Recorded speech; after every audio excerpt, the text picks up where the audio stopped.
ಮಹಾತ್ಮ ಗಾಂಧೀಜಿಯವರ ನೇತೃತ್ವದಲ್ಲಿ ಉಪ್ಪಿನ ಸತ್ಯಾಗ್ರಹ ತಂಡವು 1930 ಏಪ್ರಿಲ್ 6ರಂದು ದಾಂಡಿ ತಲುಪಿ ಅಲ್ಲಿ ಉಪ್ಪಿನ ಕಾಯ್ದೆಯನ್ನು ಭಂಗ ಮಾಡಿತು.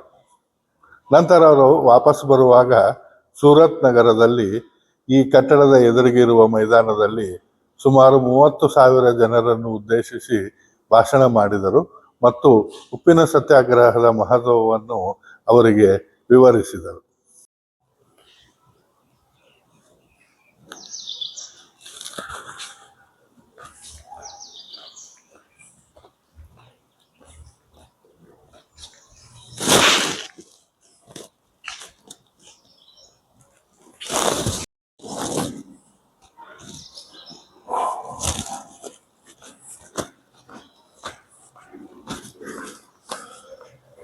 ಈ ಕಟ್ಟಡವು ಇನ್ನೂ ಪೂರ್ತಿಯಾಗಿಲ್ಲ.